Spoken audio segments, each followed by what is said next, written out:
Antes de ver estructuras de datos, que aunque se llamen list, el comportamiento no es exactamente igual que el de una lista o una ArrayList, es decir, antes de entrar con la sorted list y luego con tablas hash y otro tipo de estructuras, vamos a ver un ejemplo un poco más real de uso de una lista.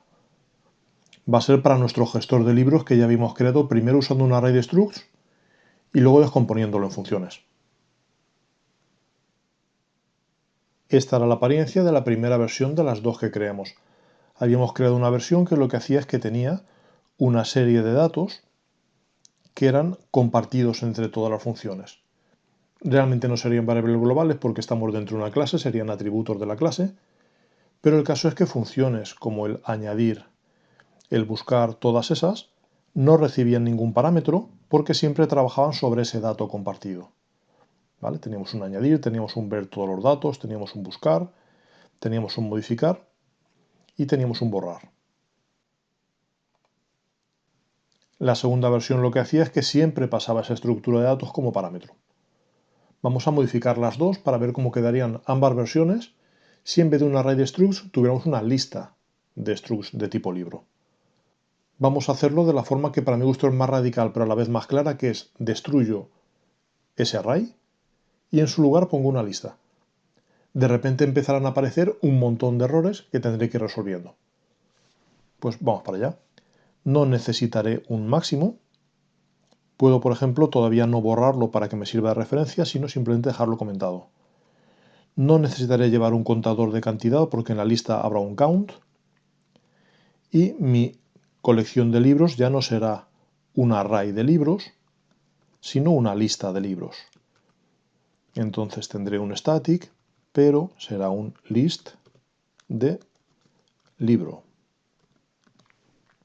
Como siempre, para que eso funcione nos dice no sé qué es esto.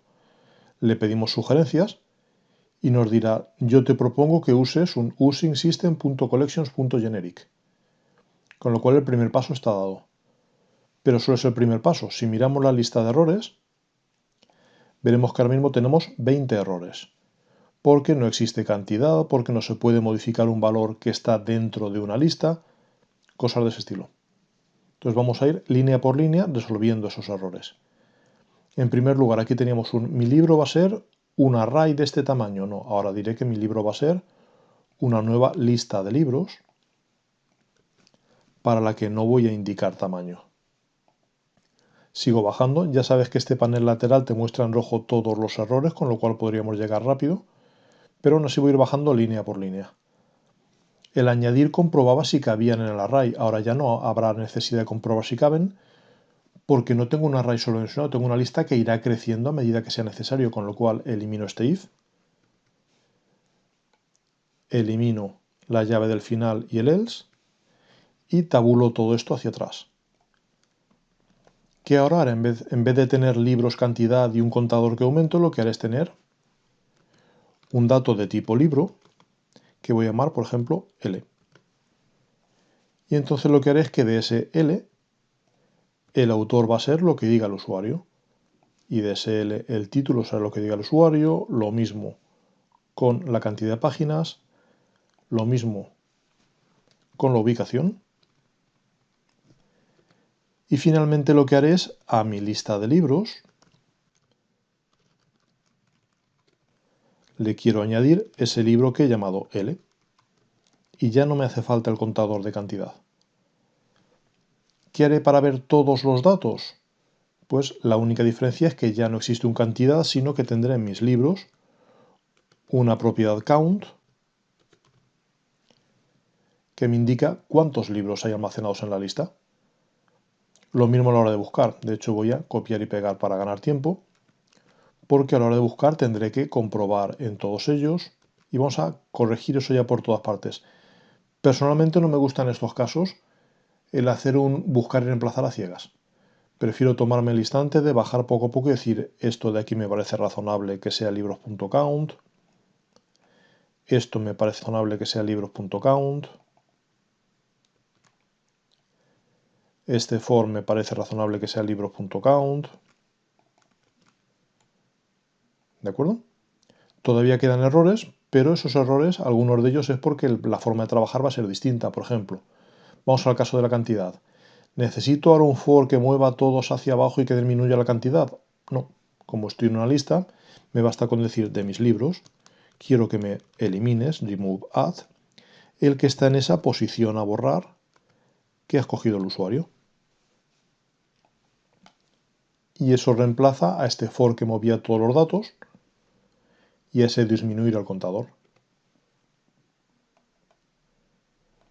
Aquí nos dice, para modificar, no puedo modificar un dato que directamente esté dentro. ¿Qué tendremos que hacer? Pues lo que haremos es parecido a lo de antes. Me prepararé una variable en la que sacaré el libro, trabajaré con una variable temporal igual que hemos hecho cuando vamos a añadir un dato nuevo y finalmente actualizaré esa variable. Entonces yo diría, pues quiero por ejemplo un libro que igual que antes por abreviar voy a llamar L y que va a ser el libro que hay en esa posición a modificar.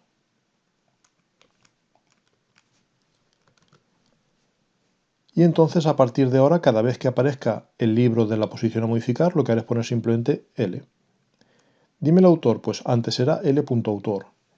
Y si la respuesta es distinta, L.autor pasará a ser respuesta. Aquí lo mismo, dime el título, antes era el valor de L.título. Y si la respuesta cambia, guardaré el valor en L.título. Lo mismo para las páginas, el libro.páginas y cambiaré el libro.páginas. Y la ubicación mostraré cuál era y actualizaré cuál era. Y finalmente, como he cambiado un dato que estaba fuera de la lista, debo actualizar, debo decir de mis libros, el que está en la posición a modificar. Ahora debe ser esa variable auxiliar que yo había sacado del array. Como curiosidad, si esto lo hubiéramos hecho con una clase con propiedades en vez de con un struct, no sería necesario. Sí que podría modificar datos directamente dentro de la lista. Al usar un struct, C# no nos permite hacerlo, con lo cual lo sacamos a una variable auxiliar. Ya tenemos casi todo. Una única mejora que podríamos hacer en realidad, vemos que ya no hay errores como tal, es si quisiéramos, podríamos hacer que el ordenar usara el sort que tienen las listas. Para hacer eso, como estamos comparando por títulos, lo que tendríamos que hacer es implementar una interfaz. Decir, mi libro implementa la interfaz y comparable. Y de hecho es comparable con otro libro. Nos aparecerá un error diciendo, si me dices que es comparable, tendrías que decirme cómo compararlos. Entonces voy a acciones rápidas con control punto con alt int y le digo, quiero implementar esa interfaz. Y me aparece un public int compare to otro libro. En vez de other voy a poner otro en español. ¿Cómo quería yo comparar los libros? Los quería comparar por título. Podemos volver para comprobarlo. Estamos comparando los libros por título. Pues directamente puedo traer este esqueleto de aquí, este string.compare el tal, y eso es lo que pondré en el compare to. Le diré, a la hora de comparar libros, quiero que me devuelvas el resultado de comparar del libro inicial, que podemos poner this si te parece más claro, pero no sería necesario, el título, comparado con el título del otro libro que me pasan como parámetro. Si yo hago esto, estoy diciendo que los libros son algo que se puede comparar con otro libro, y le estoy diciendo que a la hora de comparar libros quiero que lo que se base es en el título. Con este detalle ya puedo cambiar la forma de ordenar, ya puedo venir aquí abajo y decir, quiero que lo que haga sea mis libros, ordenarlos. Y con eso ya tendríamos hecho todo el programa usando listas y de paso una interfaz en vez de un array de structs. ¿Vale? Insisto, el acceder sería igual que antes, corchetes, pero a cambio el añadir sería más natural, porque añadiríamos al final sin necesidad de contador, y el borrar sería más natural porque diríamos bórrame desde esta cierta posición. Esta sería la primera versión, la versión en la que la lista de libros es un dato compartido. Y ahora que ya la tenemos lista es cuando podemos eliminar esto que habíamos dejado comentado. La segunda versión que habíamos hecho lo que hacía es que dentro de Miner, donde se creaba esa lista de libros, ese array de libros, y a cada una de las funciones le pasábamos los datos que necesitamos, que eran varios.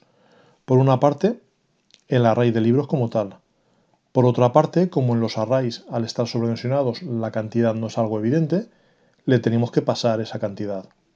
Y en el caso de añadir, para no desbordar, le pasamos el máximo. Algo parecido hacíamos en ver todos, que le decíamos de este array que tiene esta cantidad de libros. En buscar lo mismo, el array y la cantidad.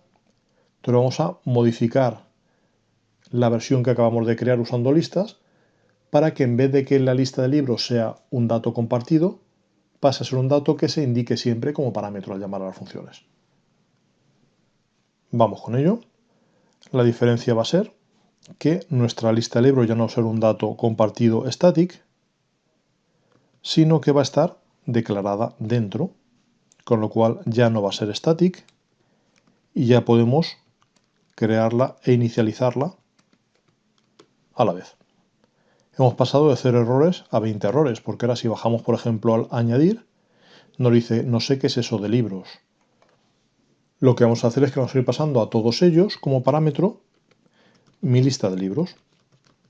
Con lo cual, dentro del paréntesis en las llamadas, aquí en todos ellos pondré quiero buscar entre mis libros, quiero modificar mis libros, quiero ver mis libros, quiero borrar mis libros, quiero ordenar en mis libros. Y al recibir parámetros pondré te van a indicar una lista de libros que vamos a llamar libros.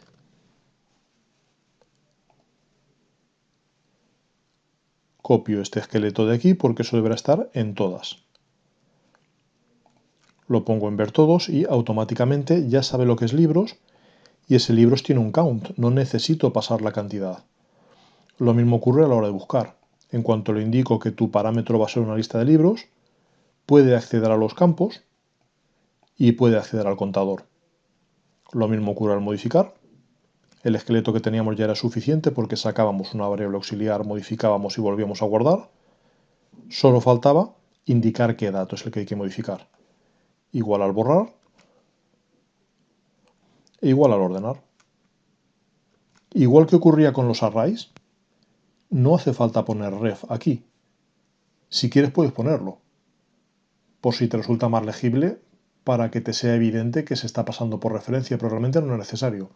Una lista siempre se va a pasar por referencia igual que ocurría con un array, con lo cual, por ejemplo, esta operación de ordenar recibe la lista y modifica la lista y esos cambios se quedan al salir. Pues simplemente con el detalle de pasar ese dato como parámetro a todas las funciones y declararlo ya dentro del cuerpo del programa para que no sea static, solo con eso estamos evitando incluso el tener variables supuestamente globales. Ya sabes que no son globales, que son atributos, pero estamos en cualquier caso evitando la posibilidad de romper cosas de forma inesperada porque estamos cada vez pasándole los datos con los que queremos que trabaje. Y como siempre terminamos con un ejercicio propuesto. Cuando hicimos por primera vez nuestra gestión de libros te propuse que hicieras un ejercicio parecido pero adaptado a tus intereses. En este caso igual puede ser una colección de música, una colección de películas, puede ser los datos de tus amigos, lo que tú quieras, pero en este caso usando una lista de structs. Si quieres incluso puedes probar a hacerlo usando una lista de objetos, usando una clase en vez de un struct que tenga o propiedades o getters y setters.